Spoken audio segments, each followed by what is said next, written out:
Haryana pollution रोजगार निगम जो है, इसके द्वारा जो बच्चों का शोषण किया जा रहा है, इसके खिलाफ हुई।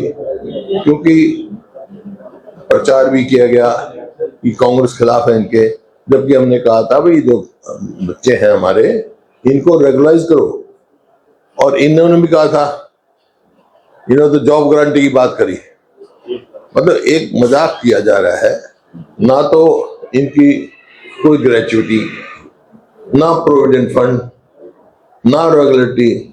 एम्प्लॉयमेंट की बजाय जो नोटिफिकेशन हुआ है उसमें डिप्लॉयमेंट लिख रखा है कॉन्ट्रैक्ट, और 1% कमीशन लेते हैं। ये सरकार वो बनी हुई है, तो उनके साथ खिलवाड़ है।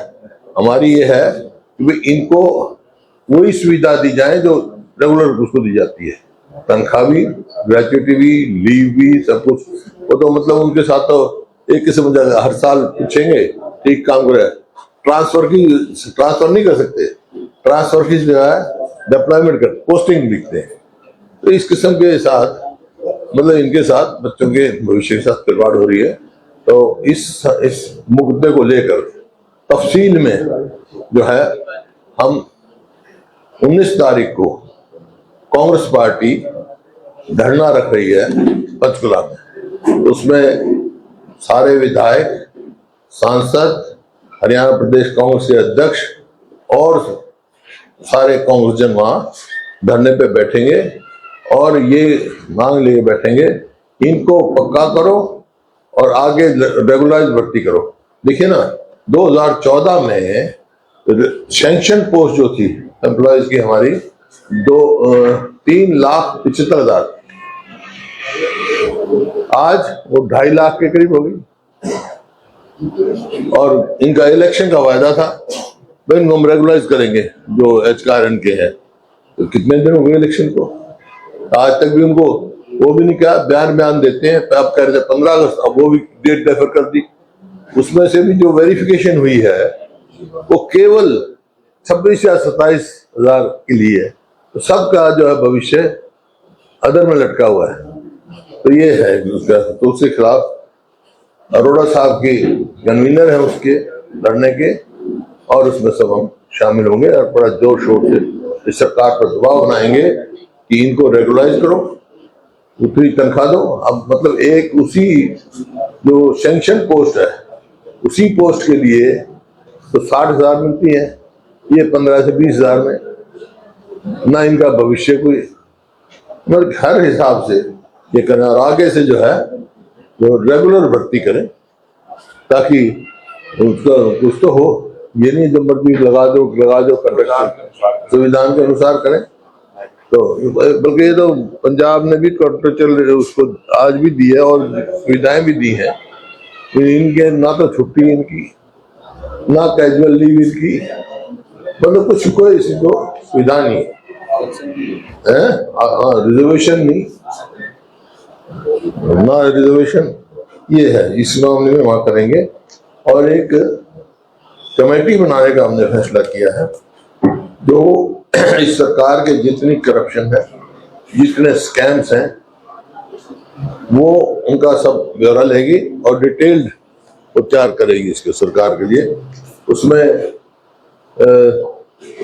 चेयरमैन जो होंगे वो अशोक अरोड़ा जी होंगे और स्पेशल इनवाइटेड डॉक्टर कादयान होंगे, और इन दोनों को ऑथराइज होगी। जिसको मर्जी और मेंबर ले सकते हैं आप, जिसकी भी आपको सुविधा हो आप उनमें उसको शामिल कर सकते हैं हमारे साथी। सारे विधायक आपको सहयोग देने के तैयार है, और भी जिसका भी सहयोग लेना है उससे आप सहयोग लें। और फिर जो अब मेरे ख्याल में जल्दी ही असेंबली का सेशन आने वाला है, तो सबसे पहला हम काम रोको प्रस्ताव लाएंगे इस पे। IDFC जो है स्मॉल बैंक और कोटक महिंद्रा बैंक में जो अपने हुए हैं, आपको याद होगा जब हमारा राज्यसभा का इलेक्शन हुआ उसी टाइम मैंने नीचे आके कहा था कि भाई जो हमारी वोट कैंसिल हुई है तो रिटर्निंग ऑफिसर ने किया, हमने शिकायत भी लिख कर दी है उसमें इलेक्शन कमीशन में लिख के दी है। क्यों? क्योंकि बैंक स्कैम में शामिल है, इससे जबरदस्ती करवाया गया और वो सिद्ध हुआ। उस टाइम तक उसका नाम भी नहीं आउट हुआ था, आप देख लो। तो ये एक सिद्ध करता है ये किस तरह इनका गलत इस्तेमाल अफसरों का किया जाता है। ये इस पर काम रोक लाएंगे। कॉलिंग अटेंशन जो हम कानून व्यवस्था, ये प्रॉपर्टी टैक्स में जो धांधली की इन्होंने, मतलब अब कलेक्टर रेट भी लेते हैं, जब मर्जी बढ़ाते हैं, जब मर्जी कर देते, बढ़ाते ही रहते हैं। उससे पहले ही महंगाई से कमर टूटी हुई है, खासतौर पर गरीब और मध्य वर्ग की, और कमर तोड़ने का प्रबंध कर रहे हैं इसमें। इसी प्रकार आपका जो बारिश हुई है, बारिश लेट हुई, लेकिन जो बारिश हुई शहरों में और कई जगह बड़ा भारी नुकसान हुआ, उसके कंपनसेशन, क्योंकि उसके लिए पूर्ण तौर से सरकार जिम्मेवार है। ना तो ड्रेनेज साफ किए गए, ना सीवर साफ किए गए, वहाँ बहुत बुरा हाल है उसमें, तो उसके लिए है कंपनसेशन के लिए। और एक दूसरा मुद्दा, जिस मुद्दे पर जो इशू था, जो बिजली कंपनी में कर्मचारी हड़ताल पे थे, उसकी जो मुख्य मांग थी, और जो अभी क्लैरिफाई नहीं किया है, वित्त साहब ने ये नहीं किया है, जो पैरेलल डिस्ट्रीब्यूशन चला रहे हैं गुड़गांव और नूह में, वो एक कदम है प्राइवेटाइजेशन की तरफ, वो हमारे को बिल्कुल मंजूर नहीं है और ये हम नहीं होने देंगे। क्योंकि इनकी कंपनियों की इनकम, सोर्स ऑफ इनकम तो ज्यादा गुड़गांव और नूह है, वहीं पैरेलल डिस्ट्रीब्यूशन आप कंपनी चला दोगे तो ये तो इनके एम्प्लॉय भी बेकार हो जाएंगे, सारा काम बेकार हो जाएगा, तो उसको हम नहीं मंजूर करेंगे किसी भी हालत में। और आपका जो गेस्ट टीचर्स हैं, हाई कोर्ट ने फैसला कर दिया, उनको आप रेगुलाइज करो, उनको फैसिलिटी दो। और सरकार एलपीए में गई, क्यों गई भाई एलपीए में? अब एलपीए में जजेस ने टाइम दिया 2 महीने सरकार को, तो उनको तुरंत जो है उनको रेगुलाइज करना चाहिए। इतने साल से वो सर्विसेज में है, ये मतलब जिस प्रकार से इसका शोषण कर रहे हैं, ये नहीं करना चाहिए। हमारे टाइम में जो टीचर थे, जो जेबीटी भर्ती हुए थे, जो आपने केस पढ़ा होगा, उनमें कईयों को सजा हुई, लेकिन एक को भी नहीं हमने हटाया, सबके रेगुलाइज की। ये गेस्ट टीचर को नहीं कर रहे, गेस्ट टीचर को नहीं कर रहे, उनका क्या कसूर है गेस्ट टीचर्स का? जबकि ये आ गया, हाईकोर्ट ने कह दिया भी ऑन मेरिट पे सिलेक्ट हुए, फिर भी ये करते हैं। और दूसरा, जो फर्टिलाइजर की कमी, फर्टिलाइजर की कमी, शॉर्टेज ऑफ फर्टिलाइजर, निकाल उनमें निकाल मिला फर्टिलाइजर के, यूरिया की जितनी एलोकेशन हुई है वो भी नहीं उठा। अगस्त तक की जितनी एलोकेशन हुई है सेंट्रल गवर्नमेंट से, वो भी इन्होंने नहीं उठाया, ना यूरिया का ना दूसरे खाद का। अभी होगा, इसमें होगा भाई, जानते हो फर्टिलाइजर के ऊपर पड़ा हुआ है, इनमें देख, इसको देख दे, तो बड़े भारी शॉर्टेज है और किसान बहुत परेशान। हर काम ऐसी करती सरकार जो गरीब आदमी पर, किसान पर, मजदूर पर मार पड़ती। अब ये E20 चला दिया, E20 में जब टेक्निकल रिपोर्ट भी आ गई है, रबड़ पार्ट्स तो उसका मिनिस्टर ने कहा है, लेकिन नीति आयोग की रिपोर्ट थी 2018 की, उसमें माइलेज कम आता है उतनी कॉस्ट पे।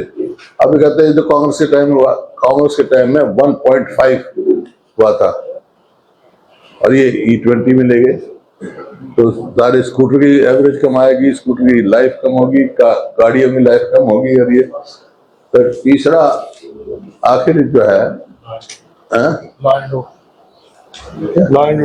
वो तो कहते हो लॉ एंड ऑर्डर पे, कानून व्यवस्था,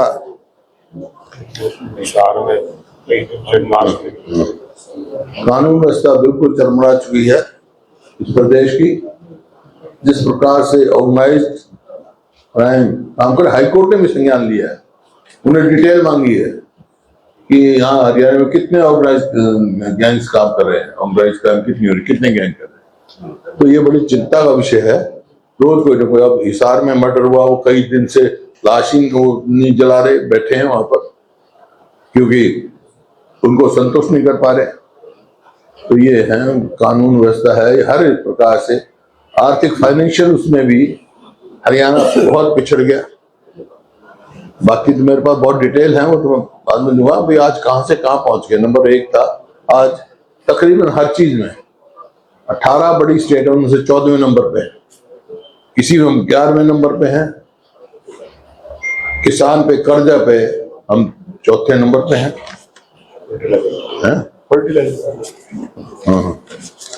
हाँ ये रहा फर्टिलाइजर, सॉरी फर्टिलाइजर का देख लो, अगस्त तक एलोकेशन जो हमारी हुई 9,59,265 मीट्रिक टन की, और उठाया इन्होंने सिर्फ किया 8,14,319।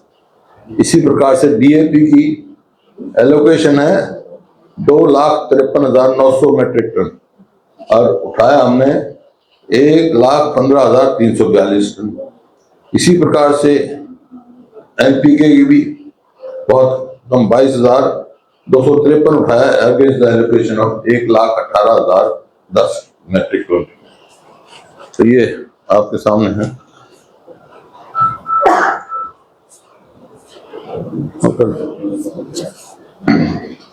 दूसरा, कल यूनानिमसली सीएलपी ने पास किया, जो हमारे सांसदों ने मांग रखी पार्लियामेंट में कि 2030 में जो कॉमनवेल्थ गेम होने वाले हैं, हरियाणा शुड बी को होस्ट ऑफ दैट।